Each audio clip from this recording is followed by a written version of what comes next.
Hello, dear viewers of my video. I hope you enjoy watching it and look forward to your feedback in the comments. I had been working in that company for 13 years, and until a few weeks ago, I thought nothing could really surprise me anymore. I knew all the little quirks of the office, the people who always showed up late, and the ones who lived for being the first at their desks, the managers who cared about results, and the ones who cared about nothing but looking good during meetings. I had survived budget cuts, 2 restructurings, and countless waves of layoffs. But I stayed because, unlike many others, I had a role that nobody else could do. I was the translator and cultural mediator, and for years, I had been the bridge between our company and a group of business partners from Malta. They didn't just need someone who knew the language. They needed someone who understood the nuances, the tiny expressions that didn't exist in English, but could change the entire tone of a negotiation. And that someone was me. I was proud of my work. I believed that even though I wasn't on the stage making big speeches, I was one of the people holding everything together behind the curtain. But then he arrived. Our old CEO retired suddenly, some vague announcement about wanting to spend more time with his grandchildren. Within days, rumors started flying about his replacement. Some people hoped for an internal promotion, someone who at least knew the company and its people. Instead, we got an outsider. His name was Adrian Cole. He walked into the office on his first Monday morning like he had been running the place for years. Expensive suit, slicked back hair, a smile that never reached his eyes. He shook hands too quickly, glanced at people without really looking at them, and then went straight into a welcome speech in the main conference room.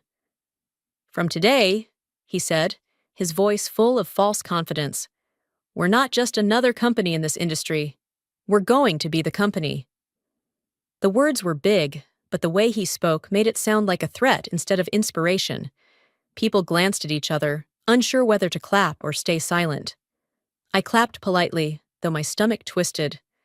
Something about the way he scanned the room made me feel like he wasn't seeing us as people, just as tools he could move around until they broke. It didn't take long for the arrogance to show. On his second day, during a strategy meeting, he confused Malta with Maltanska, a small region in Poland. When someone corrected him, he waved his hand and said, "Details, details. What matters is results." He laughed as though geography was just an annoying trivia question and not the foundation of our international contracts. He called one of my colleagues by the wrong name 3 times in a row. He interrupted people mid-sentence and rolled his eyes when anyone tried to explain something technical. I noticed that instead of listening, he would look at his phone, sometimes even smirking at whatever message he was reading while others spoke. By the end of that first week, the mood in the office had changed. People didn't talk as openly in the kitchen. Laughter disappeared from the corridors. Everyone seemed to sense that trouble was coming. And me? I felt invisible. During one meeting, I tried to explain the importance of preparing carefully for the upcoming negotiations with our Maltese partners. I mentioned how last year, one word mistranslated nearly cost us a contract. Adrian leaned back in his chair, smiled that empty smile, and said, "Mila, we're in the 21st century. Everyone speaks English now. Don't exaggerate your importance." The room went silent. My face burned, but I forced myself to keep calm. 13 years of experience, dismissed with one arrogant comment. That was when I realized, this man didn't just underestimate me, he didn't understand the company at all. And worse, he didn't care to. When Adrian Cole arrived, I thought things couldn't possibly get worse. I was wrong. 2 weeks after he took over as CEO, he introduced the team to someone new. "Everyone, meet Emily," he announced, his arm gesturing like a showman presenting the star of a cheap theater act. "She's joining us as an international communications specialist. Fresh perspective, cutting-edge skills. Exactly what this company needs." Emily walked in with a bright red blazer and the kind of smile that was meant to say, "I already belong here." She couldn't have been more than 27, and yet she carried herself like she had built the entire company herself. She sat down across from me, adjusted her blazer, and offered me a quick glance that wasn't really a smile. More like an appraisal, as if she was checking me off her mental list of obstacles. "Pleasure to meet you," I said politely, extending my hand. She shook it without warmth. "I've heard a lot about you," she replied, her voice carefully neutral, but with an undertone I couldn't quite place. 13 years here, right? That's impressive." It sounded less like admiration and more like a reminder that I was old furniture. From the first days, Emily made it clear she wasn't here to learn from anyone. She spoke during meetings as if she had already mastered every aspect of the business. She corrected colleagues with half-baked knowledge, and whenever someone mentioned my role as a translator and cultural mediator, she would lean back with a faint smirk, as though the entire concept was outdated. At first, I tried to give her the benefit of the doubt. Maybe she was simply nervous and overcompensating. But then came the little digs. During coffee breaks, she would say things like, "It must be exhausting to keep up with all those old-fashioned language barriers. I guess that's why people our age are focusing on tech solutions instead." Or, when someone praised me for solving a miscommunication with our Maltese partners, she would remark, "Interesting that they still rely on human translations. Most serious companies are switching to automated systems. More efficient, you know?" It wasn't subtle. She wanted me, and everyone else, to hear that she considered me unnecessary. The final blow came during one of our weekly strategy meetings. Adrian had gathered the department heads and a few specialists, myself included. As usual, he started with grand declarations about efficiency and cost-cutting. Then Emily raised her hand. "Adrian," she began, her voice dripping with confidence, "I've been reviewing our processes, and I think we're wasting a lot of resources. Take translations, for example. Why are we still relying on human mediators when there are sophisticated automated systems that can do the job faster, cheaper, and without human error?" I felt my chest tighten. All eyes shifted to me. "That's not accurate," I said firmly but calmly. "Automated systems are helpful for basic tasks, but they miss cultural nuance. Our partners don't just want literal translations. They want someone who understands context, tone, and diplomacy. That's why they trust us." Emily gave me a pitying look, like I was a child clinging to an old toy. "With respect, Mila, I think you're overestimating your role. AI systems have advanced a lot. It's 2025, not 1995. Maybe personal translators still matter in tiny firms, but for serious business, automation is the future." The silence was sharp. I glanced at Adrian, waiting for him to defend me, or at least acknowledge my years of expertise. Instead, he leaned forward, his eyes gleaming in that cruel way I had come to know. "You know, Emily makes an excellent point," he said slowly. "I've been wondering myself why we're paying a full salary for something an app could handle in seconds." I froze. My ears burned, but I forced myself to speak. "With respect, Adrian, you weren't here last year when one mistranslated phrase nearly cost us a contract worth millions. No software could have prevented that. It required understanding the culture and building trust, things machines cannot replicate." But he cut me off with a laugh. "Mila, don't take it personally. We're modernizing, that's all. You've done decent work here, but the company can't carry dead weight forever. If we can cut costs, we will. Simple as that." The room stayed painfully quiet. No one dared to look at me. Emily crossed her legs and smiled slightly, satisfied. She had gotten exactly what she wanted, to make me look obsolete. Adrian leaned back in his chair, then looked straight at me. "Consider this your notice. Effective immediately, your role is redundant. HR will handle the details. I don't need such garbage in the company." Garbage. That was the word he used. My throat tightened, but I refused to let him see me break. I looked him in the eye and said, "Then I wish you good luck on Wednesday." He frowned. "What's happening Wednesday?" "You'll see," I replied quietly. I gathered my notebook and walked out of the room without looking back. My legs felt heavy, but I kept them moving. Inside, I was shaking. 13 years of loyalty, erased in a single meeting because of a smug newcomer and a CEO too arrogant to understand what he was destroying. I could already imagine what would happen when our Maltese partners arrived on Wednesday. Adrian, so confident that his automated systems would handle everything. Emily, glowing with pride at her brilliant suggestion. And me, gone, dismissed as useless. They thought they no longer needed me, but Wednesday was coming. When I walked out of that conference room, I made sure to keep my back straight, my head held high, and my steps steady. Inside, I felt like my chest was breaking apart. But I knew one thing. If I showed weakness in front of Adrian and Emily, they would feed on it like vultures. The corridors felt colder than usual, the fluorescent lights buzzing above me as I walked past familiar desks. People lowered their eyes when I passed, pretending to be busy with emails or staring too long at spreadsheets. They had all heard what had just happened, but no one dared to say a word. It wasn't that they didn't care. It was that they were afraid that one wrong look at me would make them the next target. I reached my desk, pulled out my personal notebook, and placed it carefully into my bag. I didn't have much there. Some pens, a couple of photographs, and the tiny Maltese English dictionary I'd carried since my first year. My hands were steady, but my heart was pounding so hard I thought everyone around me could hear it. As I zipped up the bag and slung it over my shoulder, I whispered to myself, "They think they don't need me. Let's see how long that lasts." By the time I reached home, my phone was already buzzing. At first, I ignored it, too drained to deal with anything. I sat at the kitchen table, staring at the wall, replaying Adrian's words in my head. "I don't need such garbage in the company."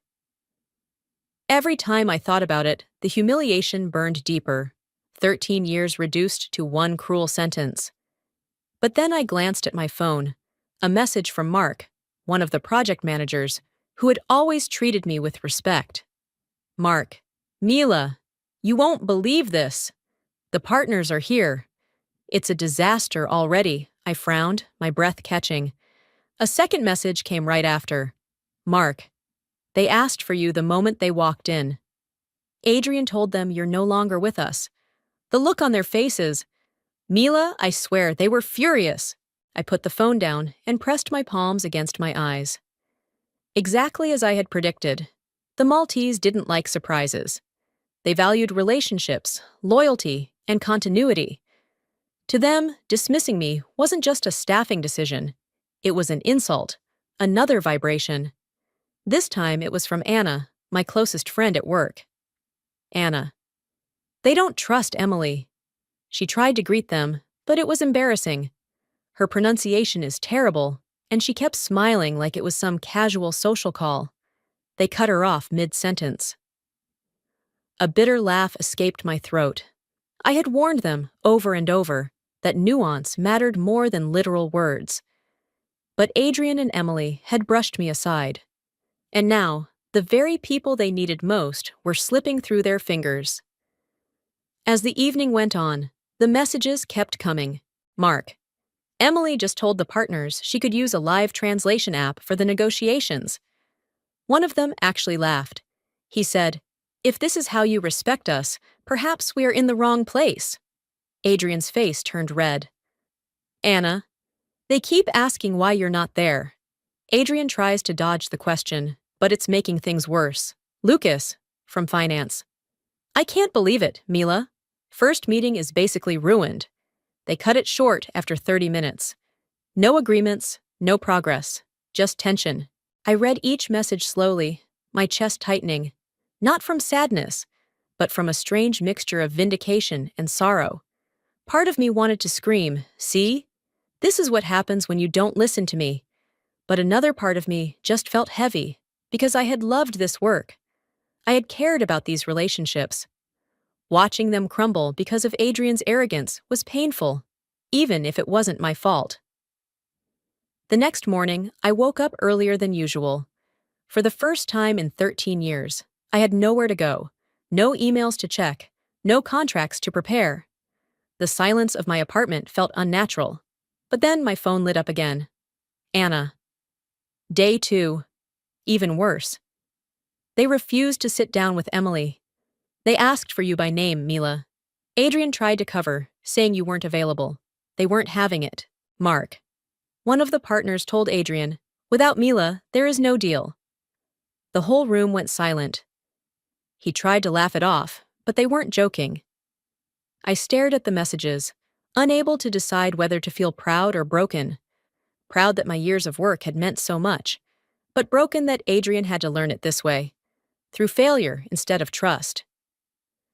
Later that afternoon, Anna called me. I almost didn't pick up, but her name flashing on the screen felt like a lifeline. "Are you sitting down?" she asked without preamble. "Yes," I whispered. "It's chaos here." The partners walked out of the meeting. Walked out, Mila. They said they refused to sign anything until you are brought back. Adrian tried to chase after them, but they told him he had insulted them beyond forgiveness. I closed my eyes, letting her words wash over me. A small part of me wanted to celebrate the poetic justice of it all, but most of me just felt tired. Tired of being underestimated, tired of being humiliated, tired of watching incompetence ruin everything I had built. "What about Emily?" I asked finally. Anna sighed. "She looks lost. She tried to joke with them, but it was painful to watch. She doesn't know their culture, Mila. She doesn't understand that for them, respect is everything. She treated them like casual tourists. They'll never forgive her for that." Silence stretched between us for a moment. Then Anna added softly, "Mila, they were right. Without you, there is no deal." When I hung up, I set the phone on the table and sat in the quiet for a long time.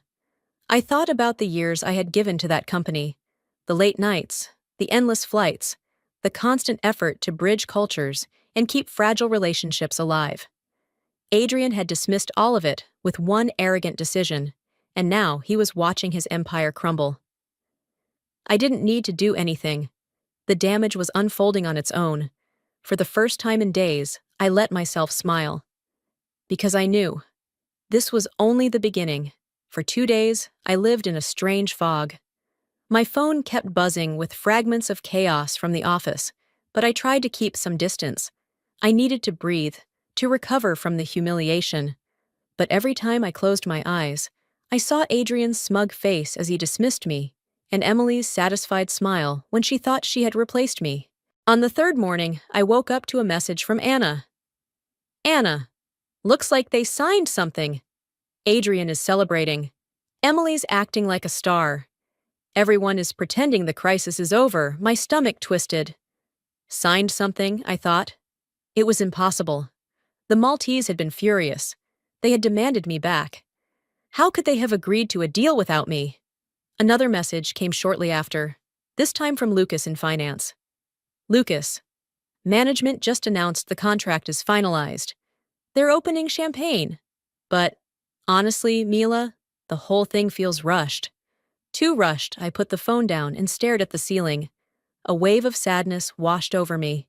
For 13 years, I had poured myself into protecting that partnership, carefully balancing respect, culture, and trust.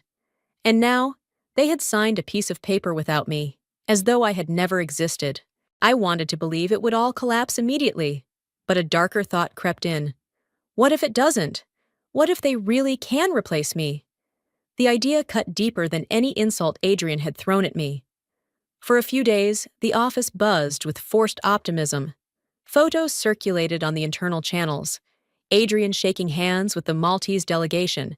Emily standing nearby, with her red blazer and fake smile, holding a pen as though she had personally written the agreement. I scrolled through the pictures slowly, my throat tight. They looked triumphant. My former colleagues left little comments underneath. "Great success," and "Future looks bright." But even through the screen, I sensed the unease. I knew too well how quickly a smile could hide disaster. Still, the sadness lingered.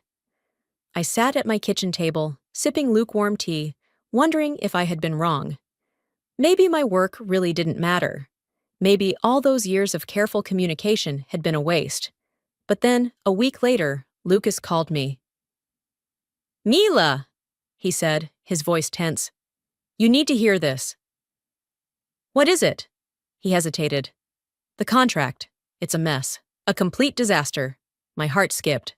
What do you mean? Legal just reviewed the final document. Mila, it wasn't even written properly. They used machine translation for most of it. Half the clauses don't make sense, and the other half give the Maltese almost total control. I gripped the edge of the table. Explain. They slipped in provisions we never agreed to. Exclusive rights, veto power over all project decisions, even financial control in some areas. It's unbelievable. We basically handed them the keys to the entire operation. I pressed a hand against my mouth. My sadness turned into a bitter mix of anger and grim satisfaction. Didn't anyone notice? I asked. That's the worst part, Lucas sighed.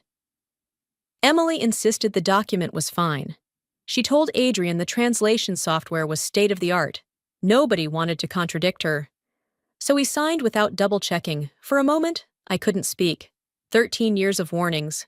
13 years of insisting that nuance mattered. And this was the result.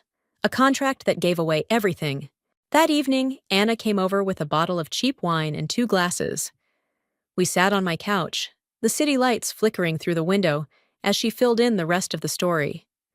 Adrian still doesn't understand how bad it is, she said, shaking her head. He thinks it's just a technical issue, that legal can fix the wording. But Mila, the partners are already acting like they own us. They're demanding changes to schedules, budgets, even staffing. And because of the contract, we can't say no. I stared at her, the glass heavy in my hand. So they trapped him. Exactly. Anna's eyes flashed. They used his arrogance against him. And Emily, God, she's walking around like she's some genius negotiator, but everyone can see she has no idea what she's doing. I laughed bitterly. She wanted me gone. She got her wish. Now she's drowning. Anna leaned closer, lowering her voice. The truth is, Mila, everyone's whispering your name. They all know this wouldn't have happened if you'd been there. Her words filled me with both warmth and pain. Warmth, because my work had mattered after all. Pain, because now it was too late. The following week, news started leaking beyond the office walls. A colleague from another branch called me out of the blue. Mila, is it true? He asked. Is what true? That the Maltese contract basically put them in charge of everything? People are saying Adrian signed away control of the project. I closed my eyes. It's true. There was a low whistle on the other end of the line. Unbelievable. He thought he was showing strength, but he just showed weakness. Exactly. And the worst part was, it had been so avoidable. One night, long after Anna had left, I sat alone with the Maltese English dictionary on my lap. I flipped through its worn pages, each one marked with notes and underlined phrases from years of negotiations. Words that had saved deals, clarified intentions, avoided conflicts. And now, all of it had been ignored in favor of a machine that couldn't tell the difference between courtesy and insult. I thought about Adrian raising his glass in celebration, about Emily posing for photographs as if she had achieved something historic. And I imagined the Maltese partners hiding their satisfaction behind polite smiles, knowing they had secured control without lifting a finger. My sadness turned into something sharper, not just anger, but resolve. Because if Adrian thought this was over, he was wrong. This was only the beginning of his downfall. It didn't take long for the truth about the contract to explode. By Monday morning, my phone was vibrating nonstop. This time, the messages weren't from just Anna or Lucas. People I hadn't heard from in months were writing, their words full of disbelief. Mark. The board is furious. They just realized the Maltese deal could cost us millions, Lucas. Clients are asking questions. Some are threatening to pull out Anna.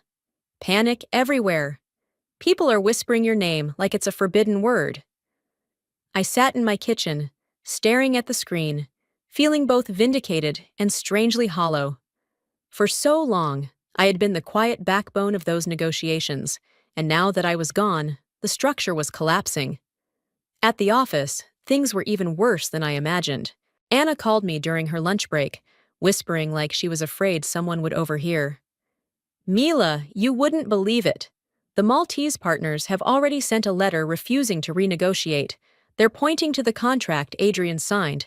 His signature, his responsibility. According to the document, they control budget allocations, project timelines, even staffing decisions. We can't move without their approval. I rubbed my forehead. So we're stuck. Stuck, she confirmed. And legal says the only way out would be a lawsuit, but that could take years and cost more than the contract itself. I could hear voices buzzing in the background, frantic footsteps, the ringing of phones. What about Emily? I asked. Anna gave a humorless laugh. Emily? She hasn't been seen since Friday. No one knows if she's sick, hiding, or just quit. Her desk is empty. Her blazer is still on her chair. For a moment, I couldn't decide whether to laugh or shake my head. The girl who had been so eager to take my place had vanished. The second things got hard. And Adrian? Anna sighed deeply. He's pretending everything's fine. He keeps calling emergency meetings, barking orders, but it's all smoke. The partners won't take his calls. They sent a formal note saying communication must go through them directly now. That hit me harder than I expected. Adrian had wanted control so badly, and now he had lost even the illusion of it. By Tuesday, the panic spread beyond the walls of the office.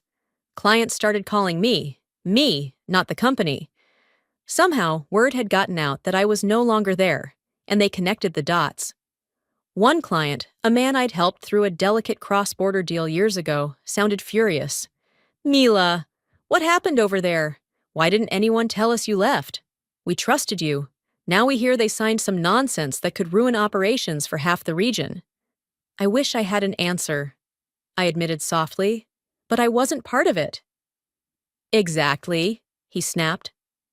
Then his tone softened. Look, if they don't fix this, we'll have to withdraw. We can't risk being tied to that kind of chaos. I ended the call with a sinking feeling. One by one, the threads were unraveling. On Wednesday, Anna sent me a voice message. Her voice shook. Mila, it's insane here.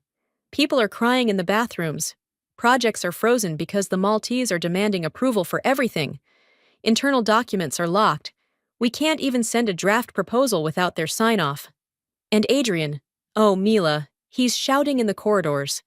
But no one listens anymore. The partners refuse to meet him. They say he insulted them beyond forgiveness. He looks smaller every day. I replayed her message twice. My chest tight. This was the crisis I had predicted, but it was happening faster, harder, and crueler than even I expected. By the end of the week, the office was unrecognizable. Anna described it in detail over another late-night call. The shareholders are circling like sharks, she whispered. They're demanding answers. Adrian keeps insisting he can turn it around, but he has nothing to show them. Employees are polishing resumes in the open. No one believes in him anymore. And Emily? I asked. She hasn't come back. It's like she vanished into thin air. HR won't say a word. Some people think Adrian pushed her out quietly to cover his tracks. Others say she ran before the storm hit. Either way, she's gone for a moment. We both stayed silent, letting that sink in. Finally, Anna added, Mila, it feels like the company is bleeding out, and the one person who could stop it. Well, you know who that is. Her words sat heavy on my chest. On Friday, I saw the first headline online. Contract error puts, company name at risk. Maltese partners gain control. The article was brutal, quoting anonymous insiders who admitted the deal had been prepared using automatic translation tools. Adrian's photo was splashed across the page, his smile suddenly looking foolish, even desperate. The comments underneath were worse. Investors speculating about collapse, former employees laughing bitterly, outsiders calling it the biggest blunder of the year. I scrolled through slowly, my emotions a tangled knot. There was pain, of course there was, but also something like grim justice. Because now the whole world could see what I had seen from the beginning. Adrian's arrogance wasn't strength. It was weakness dressed in an expensive suit. That evening, Anna sent me one last message. They tried to hold a video call with the Maltese this afternoon. Adrian begged them to reconsider, to adjust the language of the contract. They refused. They said, "We have what we need. If you don't like it, see us in court." Then they hung up. I sat in silence after reading it. For 13 years, I had worked to build trust with those partners, brick by brick. Adrian destroyed it in less than 2 weeks. And now, he was standing in the ruins, with no one left to listen. It struck me then, sitting in the quiet of my apartment, that Adrian had finally lost the one thing he valued most: control. The partners wouldn't speak to him. The employees didn't trust him. The clients were slipping away. And Emily, the woman who had been so confident in replacing me, had disappeared without a trace. All that was left was panic, chaos, and Adrian's hollow speeches echoing through an office that no longer believed in him. And I knew, with a sharp certainty, that this was only the beginning of his downfall. I always knew the Maltese wouldn't let it go quietly. Their culture valued patience, but when insulted, their memory was long and their judgment final. The official letter came on a Tuesday morning. Anna was the first to send me a photo of it, snapped quickly on her phone before management could lock it away. Due to repeated signs of unprofessionalism, disrespect for our culture, and disregard for the commitments we expected from this partnership, we hereby terminate our cooperation with company name. Effective immediately. Reading those words, my hands trembled. 13 years of carefully built trust erased in a single page, not because the Maltese partners were fickle, but because Adrian and Emily had turned respect into an afterthought. Anna's message followed right after. Anna: "Mila, you were right. They wrote exactly what you warned Adrian about. Cultural nuances, respect, communication. All in black and white." I set the phone down and closed my eyes. It wasn't satisfaction I felt. It was something heavier, something that made my chest ache. I had tried so hard to protect that partnership, and now, not only was it gone, but it was gone in the exact way I had predicted. By mid-morning, the entire office was in chaos. Mark called me, his voice almost drowned out by shouting in the background. "You don't understand, Mila," he said breathlessly. "It's like a bomb went off." Adrian locked himself in the conference room with legal, but the shareholders already know. We're looking at millions lost, maybe more. The partners had rights to entire portions of the project. Now we have no control and no future revenue. The market will destroy us. I leaned against the wall, gripping the phone tighter. "And Emily?" There was a bitter laugh on the other end. "Funny you ask. The internal memo went out this morning. It says the failure is tied to procedural mistakes made by the newly appointed international communications specialist. They're scapegoating her, Mila. Officially. Her name's on it." For a moment, I couldn't breathe. The girl who had walked in with her red blazer and smug smile, so sure she was the future, had now been branded the reason for the collapse. I should have felt vindicated, but instead, I felt pity. Because deep down, I knew it wasn't just her fault. She had played her part, yes, but the arrogance had come from above. Adrian had believed he was untouchable, and now the evidence of his incompetence was public. By the afternoon, the news spread outside the company. Financial media outlets published headlines with words like catastrophe, blunder, and humiliation. Analysts wrote that the deal would become a case study in corporate arrogance. One headline stood out to me more than the others: "How ignoring cultural nuances cost millions." I read it 3 times, each sentence echoing what I had tried to explain to Adrian in that meeting, the one where he called me garbage. The article even quoted parts of the termination letter. "We trusted in the professionalism of your team, but were met with disregard, incompetence, and reliance on unsuitable tools for sensitive negotiations." Incompetence, disregard, unsuitable tools. It was as though the partners had written the words directly to Adrian's face. The following day, Anna called me, her voice hushed. "You should see it, Mila. The building doesn't feel the same. It's not an office anymore. It's a battlefield. Departments are pointing fingers at each other. Finance blames legal. Legal blames communications. Communications blames Adrian. No one trusts anyone. And the worst part? Clients are already pulling out. They don't want to be next. Have the shareholders said anything? I asked. They're circling like vultures, she whispered. Everyone knows Adrian's days are numbered. He looks different, Mila. Smaller.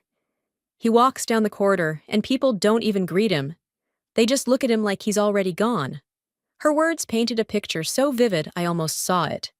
Adrian, the man who once strutted through the building with fake confidence, now reduced to a shadow, stripped of authority, drowning in his own mistakes.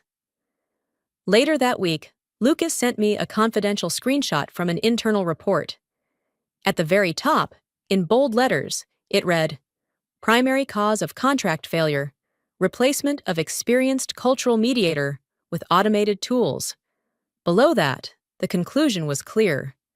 Lack of respect for established communication practices resulted in offense to partners and irreversible loss of trust. I stared at those lines for a long time, my throat tightening. This was the proof I had never wanted but always feared, that without me, the company was doomed to fail. And now, the very documents inside their system admitted it. The collapse was quick. By Friday, 3 major clients had withdrawn. Investors were openly questioning whether the company could survive the quarter. Employees flooded LinkedIn with updates about seeking new opportunities. Anna's messages grew darker every day. "Anna, we had an emergency town hall today." Adrian kept repeating, "We'll rebuild, we'll rebuild." But no one believes him. People were shaking their heads. Some just walked out before he finished Anna. HR is swamped.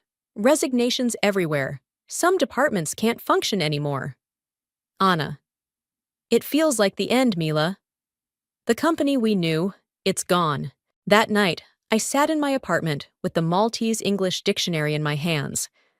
I flipped through the pages, remembering all the times I had relied on those tiny words to bridge massive gaps between cultures.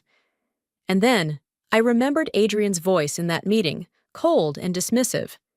"I don't need such garbage in the company." I traced my finger along the spine of the book and whispered to myself, "This garbage kept you alive for 13 years. Without it, you're nothing." For the first time since I'd been fired, I felt something close to peace, because I knew, without a doubt, that I had been right. And Adrian? Adrian was finally facing the truth that had always been waiting for him. Arrogance doesn't build trust, it destroys it. And now, his empire of arrogance was crumbling, one piece at a time.